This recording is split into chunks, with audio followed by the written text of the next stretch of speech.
dalam mengomentari proses persidangan perselisihan sengketa Pilpres 2024 di Mahkamah Konstitusi, MK, pakar hukum tata negara Denny Indrayana memberikan bocoran mengenai opsi putusan MK yang mungkin terjadi. Menurutnya, MK kemungkinan besar tidak akan menolak permohonan dari kedua kubu yang terlibat, yaitu Anies Baswedan Ganjar Pranowo dan Prabowo Subianto Gibran Raka Buming Raka.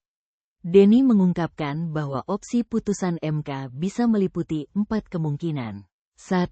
Asteris menolak seluruh permohonan dan memberikan catatan perbaikan. Asteris. Dalam opsi ini, MK akan menegaskan keputusan Komisi Pemilihan Umum, KPU, yang memenangkan pasangan calon 02. Prabowo Gibran, dan hanya memberikan catatan perbaikan terkait penyelenggaraan Pilpres. MK mungkin menilai bahwa dalil-dalil yang diajukan oleh kedua pasangan calon tidak cukup kuat untuk mempengaruhi hasil Pilpres. 2. Asteris mengabulkan seluruh permohonan. Asteris. Dalam opsi ini, MK akan mengabulkan permohonan dari salah satu atau kedua kubu yang terlibat. Hal ini bisa termasuk diskualifikasi paslon 02, Prabowo Gibran, dan mengadakan pemungutan suara ulang, PSU, hanya antara paslon 01 dan 03. Namun, Denny mencatat bahwa opsi ini mungkin sulit terjadi mengingat kompleksitas dan sulitnya proses pembuktian dalam persidangan. 3. Asteris mengabulkan sebagian permohonan. Asteris. Dalam opsi ini, MK bisa saja mengabulkan sebagian permohonan dari salah satu pasangan calon. Misalnya, MK dapat mendiskualifikasi hanya Cawapres Gibran dan memungkinkan PSU antara paslon 01 dan 03.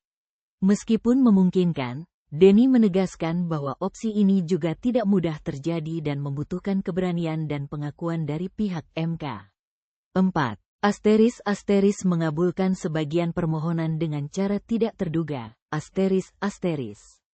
Dalam opsi ini, MK mungkin mengambil langkah yang tidak terduga, seperti membatalkan kemenangan Cawapres Gibran dan hanya melantik Cawapres Prabowo, serta memerintahkan PSU sesuai dengan Pasal 8 Ayat 2 UUD 1945.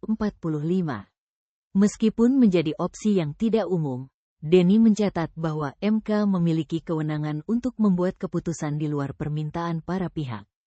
Denny juga mencatat bahwa keputusan MK akan dipengaruhi oleh berbagai faktor, termasuk situasi politik dan hukum di Indonesia, pertimbangan moral, dan konstitusional.